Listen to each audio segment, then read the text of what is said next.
अब देखिए जगत गुरु तत्वदर्शी संत रामपाल जी महाराज के मंगल प्रवचन। भगवान शिव ने बहुत बार पार्वती जी से कहा था कि आप भक्ति किया करो, देखो मैं भी करता हूं। तो पार्वती जी कहा करती थी कि मुझे तो भगवान मिल गए हैं, आप देवों के देव महादेव हो, मुझे क्या जरूरत है भक्ति करने की। भगवान शिव बहुत समझाया करते थे कि जीव को भक्ति अवश्य करनी चाहिए, साधना करनी चाहिए, उस परमात्मा की भक्ति करो। लेकिन उस पार्वती का गला या बात उतरा नहीं करती। पुण्यात्माओं, जिस प्राणी को सुख गणा है वो सुख इस प्राणी का महादुश्मन है। कबीर साहब कहते हैं, सुख के माथे पत्थर पड़ो जिसते नाम हृदय ते जावे, और बलिहारी व दुख के जो पल पल नाम रटावे। तो पार्वती को इतना सुख था, सभी देवी देव हाथ जोड़ा करते थे और सर्व ऐश्वर्य उपलब्ध थे, तो उसने क्या जरूरत थी भक्ति करने की। तो इसलिए भगवान शिव के पास जो मंत्र था वो स्वयं जाप करते थे, वो पार्वती जी को मंत्र बताया नहीं। एक दिन भगवान शिव सैर सपट्टे को गए हुए थे बाहर, पीछे से नारद जी आ गए और नारद जी बोले कि हे माता, आप जन्म और मरण के दुख को सहन कर रही हो और आपके घर में एक ऐसी अनमोल वस्तु है जिसके सेवन करने से आपका ये जन्म और मृत्यु मिट सकता है। पार्वती जी ने पूछा कि भाई नारद, ऐसी कौन सी वस्तु है, मुझे तो मालूम नहीं। उस नारद जी ने बताया कि भगवान शिव के पास एक मंत्र है, अमर मंत्र, और वो किसी को नहीं बताते और स्वयं मंत्र का जाप करते हैं, जिस कारण से वो अमर हैं। और उस मंत्र के अभाव से आप जन्म और मृत्यु को प्राप्त होते रहते हो। आपका 108वां जन्म है और भगवान शिव कांस्टेंट चल रहे हैं। और ये जितने भी ये कंकाल टंगे हुए हैं सिर के रूंड तेरे, ये आपके हैं। आप 107 बार मर चुकी हो, 107 बार ही आपने भगवान शिव को ही वर रूप में चुना है। 107 जन्म आपके हो चुके, 108वां चल रहा है। तो पार्वती जी का यह बात खटकेगी कि सचमुच ये मेरे ही सिर हैं, अगर आपके ही हैं ये।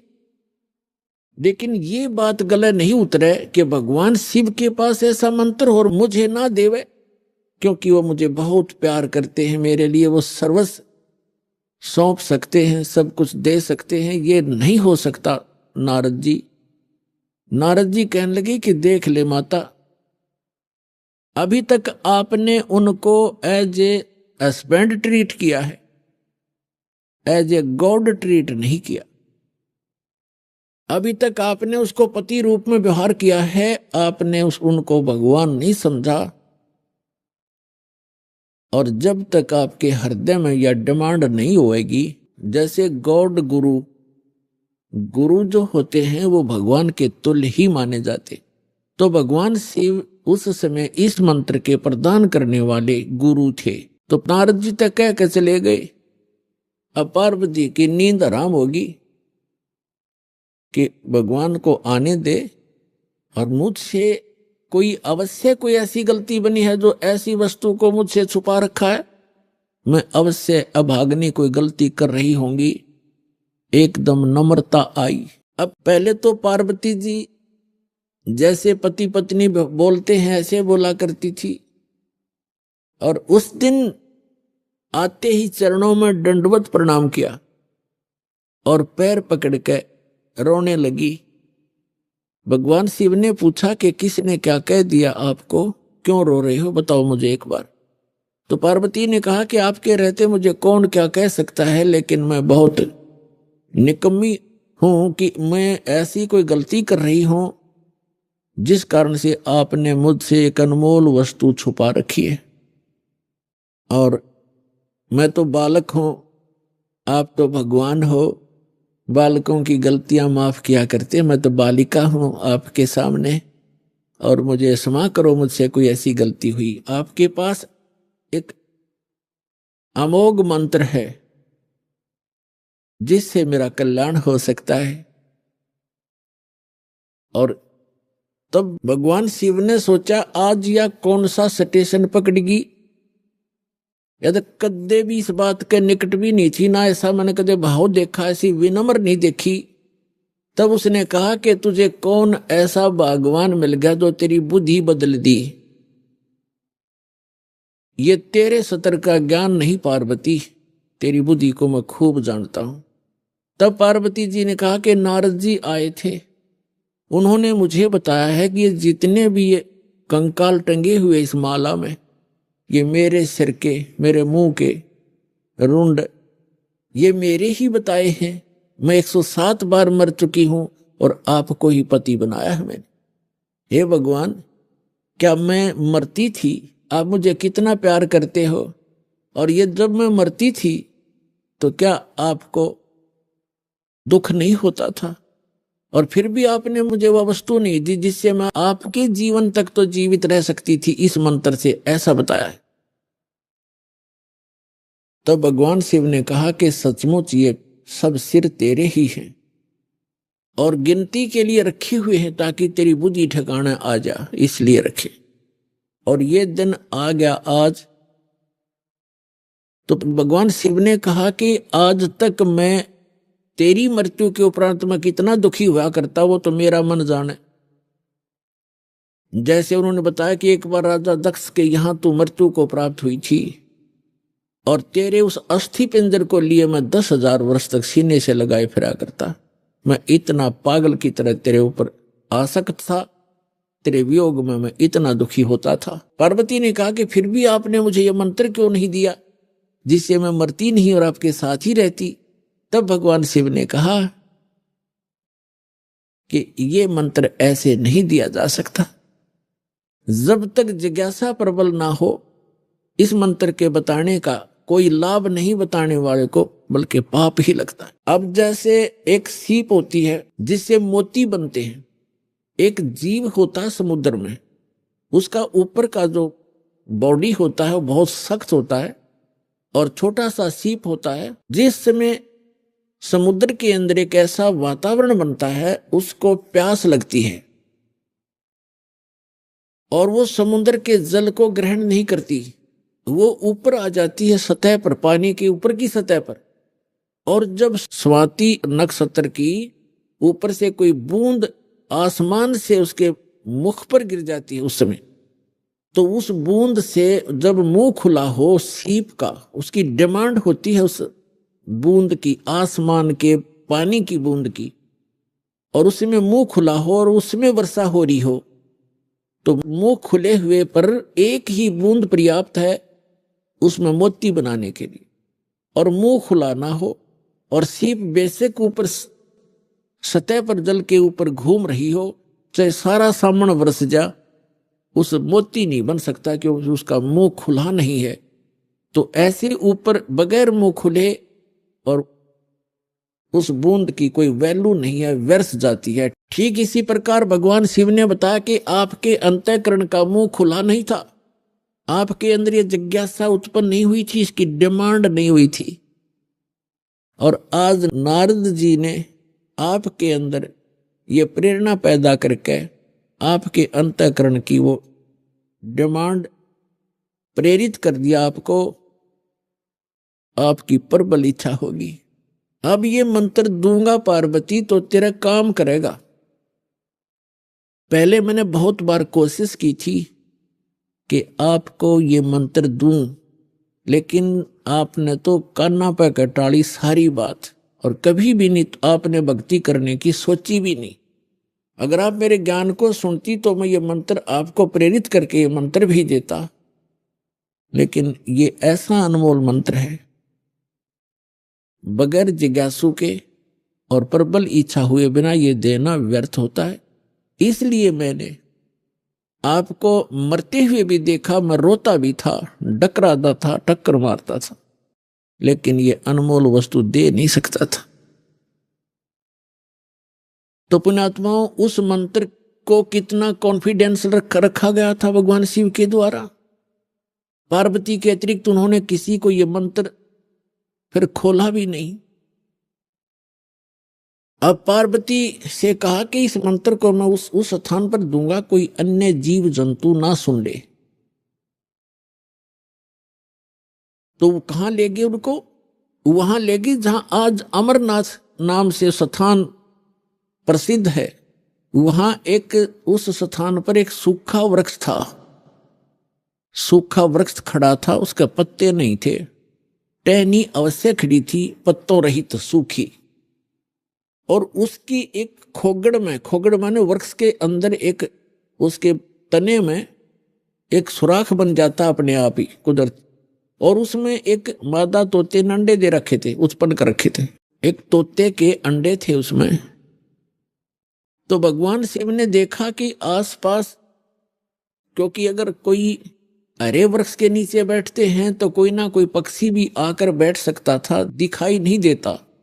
इसलिए ऐसे सूखे वृक्ष के नीचे बैठे जाकर कि कोई पक्षी भी निकट आवेगा तो पता लग जाएगा। तो उससे पहले भगवान शिव ने अपने दोनों हाथों को ऐसे जोर से बजाया 3 बार, और इतना भयंकर नाद हुआ, आसपास के पक्षी और पशु सैकड़ों किलोमीटर दूर उड़कर चले गए, इतने भयभीत हो गए। और जो अंडे थे वो भी बच्चे बनकर उड़ गए। एक अंडा वो खराब था, डिफेक्टिव था, वो वहां रह गया। अब पुण्यात्मा देखना, ये है कंप्लीट स्पिरिचुअल नॉलेज, ये संपूर्ण अध्यात्म ज्ञान है। अब आप देखते हो जैसे अस्थि उठाते हैं, अस्थि फूल उठाते हैं, जो हार्ड जीव के, मनुष्य के, स्त्री या पुरुष के जला दिए जाते हैं, शरीर को अंतिम संस्कार कर दिया जाता है शरीर का, उसके बाद उसके कुछ कण हड्डियों के बच जाते हैं, उनको फूल बोलते हैं, अस्थि बोलते हैं। उनको वहां से उठाया जाता है उस राख से, और कहाँ डाल के आते हैं? गंगा में, दरिया में। क्यों डालते हैं? ये तो एक बहकाने वाली बात है कि वहां गति करवाने जाते हैं। मरने के बाद जीव चला गया जहां जाना था, उन हड्डियों के कहीं फेंकने से, दरिया में डालने से गति होती है। उसका मूल उद्देश्य ये है कि जैसे हम जिस बॉडी में रहे हैं, ये शरीर हमने सबसे प्रिय है। इंसान कोई रोगी हो जाता है, रोग भयंकर होता है, उसमें बहुत इलाज करवाना पड़ता है, तो अपने मकान और जमीन को भी बेचकर इस शरीर को सुरक्षित रखना चाहता है। ये कितना प्रिय होता है। और इसको छोड़कर जब ये प्राणी जाता है, पहले ये ऊपर ले जाया जाता है, वहां तपस्शिला पर इसको भूना जाता है, इसके अंदर से गंध निकालकर फिर इस जीव को फेंक दिया जाता है। ये आकाश मार्ग से आकर धर्मराज के दरबार में पंक्ति में खड़ा हो जाता है। इस प्रोसेस में इसको 10-12 दिन लग जाते हैं। इसलिए 13वें दिन ये वापस आ जाता है जहां इसने गधा बनना है, कुत्ता बनना, सूर बनना है या भूत बनना है, उस लाइन में फिर लग जाता है। तो ये प्रेत बन जाते हैं अधिकतर। भूत पूज कर भूत बनेंगे, तो हम सब भूतों की पूजा ही करते थे। तो प्रेत बनकर आता है कहां? अपने घर में। घर से फिर अपने शरीर को खोजता है, मेरा शरीर कहाँ, उसमें प्रवेश करूं। फिर वो वहां से चलता चलता जाता है, क्योंकि एक फिल्म सी बनी होती है, वो फिर वहां जाता है जहां उसका अंतिम संस्कार किया होता है। तो वहां अगर वो अस्थि नहीं उठाई जाती है तो वो जीव उन अस्थियों को चिपक जाता, मेरी है, ये मेरी है, उनका चिपका रहता वहां पर। और जिन गुरुओं को ज्ञान तो था नहीं, उन्होंने सोचा कि ये अस्थि अगर यहां से उठाकर और कहीं फेंक आवे, दरिया में डाल दें, तो ये उस प्रेत का हाथ ना लगे, वो यहां चिपक कर ना बैठे इन शमशान घाट में, यहां गांव में ना रहे, कहीं और चला जा। इसलिए उसको उठाकर उनकी अस्थियों को जल प्रवाह कर देते हैं। वहां डालने के बाद फिर इसको पता ही नहीं लगता वो कहाँ गई। इनका ये उद्देश्य होता है कि वो वहां से जगह छोड़ जावे, उनकी खोज में उड़ा गंगा किनारे धक्के खाता रहे। तो पुण्यात्माओं, ये अस्थि उठाने की ये प्रक्रिया यहां से चली है। और इसे उठाओ या ना उठाओ, ये कोई फायदा नहीं, उसमें कोई लाभ या हानि नहीं है उस जीव को जो चला गया शरीर को छोड़कर बाद की क्रियाओं से। अब ऐसे ही जैसे आपको बहुत बार बताया है कि इस प्राणी को मानव शरीर दो प्रकार से प्राप्त होता है। एक तो 84 लाख योनियों को भोग गए, एक टर्न वाइज एक मानव शरीर कंपलसरी प्राप्त होता है, और दूसरे प्रकार का वो होता है जो शुभ संस्कारों से लगातार भी कई मनुष्य जीवन आपके पूर्व जन्म के पुण्य संस्कारों से हो जाते हैं। तो एक सुखदेव नाम के ऋषि हुए, फिर वो बाद में उनकी आत्मा 84 लाख योनियों को भोगती भोगती, और तोते का संस्कार था उसका। अब तोते में उसका इतना ही संस्कार था कि उसके निमित्त था वो अंडा। जैसे गर्भ में ही कई बच्चे मर जाते हैं तो उनका उतना ही संस्कार होता है उस मनुष्य जीवन का, तो वो पूरा कर लिया उसने। एक मनुष्य जीवन, गर्भ में मर जाना, बाहर आते ही मर जाना, इस तरह। अब उसका संस्कार था इतना ही कि उस अंडे में उसकी आत्मा आई और अंडा गंदा हो गया। अब उसके बाद भी वो उसका चिपका रहा कि मेरा है, वो आत्मा वही रही, और बाकी अंडे जो स्वस्थ थे भगवान शिव की अपनी जो धारणा से कि आसपास कोई अंडा हो वो भी स्वस्थ हो जाए, तो वो उस ताड़ी बजाने से अंडे बच्चे बनकर और पक्षी बनकर उड़ गए। अब वो संस्कार था उसका ऐसा ही निर्धारित था कि वहां भगवान शिव कथा सुनावेगा पार्वती को, क्योंकि कोई भी उपदेश दिया जाता है पहले सत्संग किया जाता है। तो भगवान शिव ने पार्वती को पहले उस अमर परमात्मा की कथा सुनाई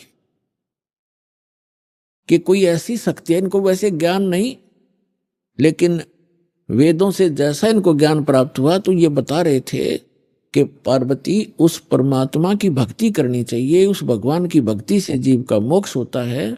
और इन देवताओं को भी ये मानव शरीर माना जाता है, और मानव शरीर ये भगवान की साधना उपासना के लिए ही प्राप्त होता है। और फिर वो बताने लगे कि ध्यान लगाओ, मैं बताता जाता हूं, जहां टारगेट मैं आपको बताऊं आपकी सुरती वहीं पहुंचे। क्या बताया कि मूल कमल जो गुदा के पास है, रीढ़ की हड्डी के अंदर की तरफ, उसमें गणेश जी का वास है और उसका किलियम जाप है, और ऐसे इसको ऐसे ऐसे बोल है। फिर बताया कि उससे 2 उंगल ऊपर सावित्री और ब्रह्मा जी का कमल है, उसका ये मंत्र है। फिर बताया शरीर के इसके ऊपर नाभि कमल है, उसमें विष्णु और लक्ष्मी का वास है, और वहां पर ये मंत्र है जो आपको दिए जाते हैं, इनको जाप करो। उसके बाद फिर हृदय कमल है, उसमें महादेव और पार्वती का स्थान है। अपनात्माओं, ये लीला आपको बहुत देर से समझ में होगा। ये ज्ञान आपको पहले भी बताया है कि ये काल क्या लीला करता है। ये एक ब्रह्मांड के सर्वोपरि शिखर में, चोटी में, वहां 3 स्थान बनाकर रहता है, और वहां 3 ही रूप धारण कर लेता है, और वहां इस दुर्गा के ये 3 ही रूप बनाकर अपने साथ रखता है। जैसे एक रजोगुण प्रधान नक्षत्र है, उसमें स्वयं ये चतुर्मुखी रूप धारण करके और लक्ष्मी को सावित्री रूप बनाकर अपने साथ रखता है। एक सतोगुण प्रधान नक्षत्र है, उसमें ये स्वयं विष्णु रूप धारण कर लेता है और दुर्गा को लक्ष्मी रूप में रखता है। और तीसरा वहां पर एक तमोगुण प्रधान नक्षत्र है, उसमें ये स्वयं अपना शिव रूप धारण करके, जैसा शिव आप देखते हो, और उसके 5 मुख हैं, उस शिव के भी 5 मुख हैं। वहां पर जब ये बनाता है वो 2 एक भी रख लेता है, ऐसा इसकी लीला है। तो 1000 तक ये मुख बना सकता है, ये काल है। तो वहां ये शिव रूप में रहता है और दुर्गा को पार्वती रूप में रखता है। तो जो हमारे कमलों के अंदर जो दिखाई देंगे देवता, वो वही उसी का रिफ्लेक्शन दिखता है। और वहां के इस इन स्थानों के इंचार्ज ये इनके पुत्र होते हैं। जहां इनके कार्यालय हैं, जैसे शिवपुरी है, विष्णुपुरी है, ब्रह्मापुरी है, ये अलग है, और वहां पर रिफ्लेक्शन उसका ही आता है। और वहां जो जीव इस मंत्र का की साधना करते हैं, उनकी साधना का अकाउंट ये इसके पुत्र रखते हैं। जैसे हम ब्रह्मा जी और सावित्री का जाप करते हैं, तो वो अकाउंट इनके पास जाएगा, अकाउंट यही रखेंगे ये ब्रह्मा विष्णु महेश ही अलग से। तो पुण्यात्माओं, ये पीएचडी का मार्ग है, धीरे धीरे आपको समझ में आएगा। तो यहाँ शिव बता रहा है कि हृदय कमल में शिव और पार्वती का स्थान है, इसके ऐसे 12 पंखड़ियां हैं, इसका ये मंत्र है। फिर कंठ कमल में देख, ये दुर्गा का स्थान है और इसमें इतने 16 पंखड़ी हैं और इसका ये मंत्र है। तो ऐसे जब वो जाप करती हुई जा रही थी, फिर कहा कि त्रिकुटी की तरफ चलो पार्वती। अब जो ही वो ऊपर को उठी, यहां से समाधिस्थ हो गई वो, क्योंकि पुण्यात्माएं जो होती हैं उनका शरीर एक बहुत कोमल होता है, उनमें इतने विकार नहीं होते जैसे हम कलयुग में आ गए। सतयुग में क्या था? सतयुग में प्रत्येक व्यक्ति कोई भी था, जन साधारण भी और ब्राह्मण गुरु भी, उनकी समाधि तुरंत लग जाया करती थी, क्योंकि शरीर इतना पिछले पुण्य संस्कारों से इतना कोमल होता था, इतना स्वच्छ होता था, आसानी से समाधि लग जाती थी। तो ऐसी वो शरीर था पार्वती का, तो स्वयं उनका एकदम समाधि लग गई। वो अंदर सुरती उसकी कमलों में चली गई और उन कमलों में घुसकर वो नजारा देखने लगी। अब जैसे पुण्यात्माओं, आप सिनेमा देखने जाते थे पहले, अब तो नहीं देखेंगे हम, पहले सिनेमा देखने जाते थे 3 घंटे, 3 घंटा का न्यू पता नहीं चला था किस में गए, क्योंकि कभी कुछ देख रहे हैं, कभी कुछ देख रहे हैं, कभी कुछ देख रहे हैं। 1 सेकंड में वो है पावा था, खत्म होगी भाई। और बस स्टैंड पे बस की इंतजार कर ले, 10 मिनट में 20 बार उठेगा, 10 बार बैठेगा, आई किसी आई। तो इस तरह हम जो समाधिस्थ ऋषि होते थे, इनकी काल रोल मारा करता, इन्हें मूर्ख बनाया करता। जैसे किसी भी एक कमल में ये प्रवेश कर गए, एक कमल जैसे टीवी चैनल में कोई चैनल ऑन कर लिया और उसमें जो भी नज़ारे हैं वो यहाँ से बिल्कुल हटकर हैं, और वो ऐसे दृश्य हैं यो मन देखता देखता दंग रह जाता है, इसको पता नहीं चलता कितना समय बीत गया। तो इस प्रकार वो काफी समय तक ये नज़ारे देखा करते, मोक्ष नहीं हुआ इनका। तो जो दास आपको कंसेप्ट क्लियर करने जा रहा है, इस प्रकार पार्वती का कोई चैनल ऑन हो गया और उस चैनल में वह घुस गई, लागी सिनेमा देखने। अब जब सुरती चली जाती है दूर, तो आभास शरीर को नहीं होता। जैसे हमने कई बार देखा कि बातें कर रहे होते हैं बस स्टैंड पर, और कुछ जो हमें नहीं जरूरत जिन व्हीकलों की, जैसे हम इंतजार कर रहे हैं बस की, अरे कोई ट्रक आ गया और उसके हमारे पास से गुजर गया हॉर्न देता हुआ, हमें पता भी नहीं वो हॉर्न कब देकर बजा के चला गया। हम इतने उन बातों में मगन हो गए, इतनी सुरती हमारी वहां से हट गई। तो ऐसे पार्वती की सुरती हट गई, और शिव जी बता रहे थे कि ऊपर देखो मूल कमल में आपको ऐसे दिखाई देगा, हृदय कमल में ऐसे दिखेगा। तो पार्वती की समाधि लगी, किसी कमल में पहुंच गई, वह घुस गई उसमें, वह सैर सपट्टे कर रही। उधर से वो गंदा अंडा जो था तोते का, वो स्वस्थ हो गया भगवान की चर्चा सुन के, और एक महापुरुष के मुख से वो जल्दी असर करती है। तो उसी समय वो स्वस्थ होकर अंडे से बाहर निकलकर बच्चा भी बन गया तोते का। और वो तोता फिर भगवान शिव बता रहे हैं कि ये मंत्र जाप करो, इसको ऐसे ऐसे जाप करो, किलियम किलियम जपो गौरा, सुन मंडल में पहुंचे बोरा। इस पर काफी लंबा प्रकरण है, फिर बताएंगे। और ऐसे हरियम हरियम जपो, तो सारा बता रहा था। पहले तो पार्वती कह रही थी हाँ ऐसा ऐसा है, हाँ जी हाँ जी। तो फिर तोता लग गया कहने हाँ जी। अब पार्वती तो समाधिस्थ, भगवान शिव ने अला के देखा हुआ तो समाधिस्थ हो रही है, और हाँ जी की आवाज कहां से आ रही है। तो जब उसने देखा कि अवश्य यहाँ कोई व्यक्ति है, इधर उधर देखा, तो तोते ने सोचा है भी शिव जी पकड़ेगा, तेरी टिटवी दाबेगा। अब वो उड़ लिया, तोता वहां से उड़ लिया फर्र दे ही करके। अब शिव जी ने देखा कि इसने मेरा मंत्र प्राप्त कर लिया, तोता बड़ा बदमाश होता है, यो किताब बोल लेगा इसने। और ये ऐसे बताने से किसी व्यक्ति के हाथ लग गया। जैसे ये राक्षस क्यों बन गए, जो साधना करते थे मर्यादा तोड़ गए, सब विकार करने लग गए, और उस भक्ति से उसमें सिद्धियां उतनी ही आ गई जो देवताओं में थी, लेकिन उनके कर्म बिगड़ गए, तो वो बराबर की शक्ति युक्त हो गए और दुखदाई एलिमेंट बन गए। इसलिए इन मंत्रों को अभी तक हम गुप्त रखते हैं कि एक आम जो बगैर किसी अधिकारी के इसको दिया नहीं जा सकता, यह हानि कर सकता है, फिर आम समाज के लिए भी दुखदाई बन जाता है। तो ये कारण था कि जनसाधारण कहते हैं भाई ये मंत्रों को तुम्हारे गुरुजी गुप्त क्यों रखते हैं। अब उनको क्या पता, जगत को भगत की मर्यादाओं का ज्ञान नहीं होता, तो श्रेयाम सार्वजनिक क्यों नहीं करते, वो सबको क्यों नहीं बताते। कोई बात है, अब आपके पास 20 लाख रुपये हैं तो बांट देना सबको, खड़ा होगा गली में बांट दे, 10-10 रुपये, 100-100, 500, 1000-1000। जब तेन कहेगा कौन से बेटे ने दो, जो ठीक ठाक रखे, खराब ना कर दे। तो ये एक अनमोल धन है, ऐसे नहीं बांटा जाता। तो भगवान शिव पीछे पीछे और तोता आगे आगे, दोनों में सिद्धि, उस मंत्र से वो भी मंत्रित होकर के सिद्धि युक्त हो गया और वो भाग लिया। आगे तोते का शरीर छोड़कर वेद व्यास की पत्नी ने जमाई ली, उसके माध्यम से वो सूक्ष्म रूप से गर्भ में पहुंच गया। और जब उनका मिलन हुआ पति पत्नी का, तो उस समय उसने उसमें बॉडी धारण कर ली वेद व्यास और उसकी पत्नी से, और गर्भ में रहा। तो भगवान शिव आए पीछे पीछे और कहा कि व्यास की पत्नी, तेरे पेट में मेरे ज्ञान का चोर है, मैं इसे मारूंगा। तो उसने कहा कि क्यों मारोगे, क्या क्या गुस्ताखी कर दी, ये धी कोई जीव, मुझे तो मालूम नहीं, आप तो अंतर्यामी हैं भगवान, आपने को पता होगा।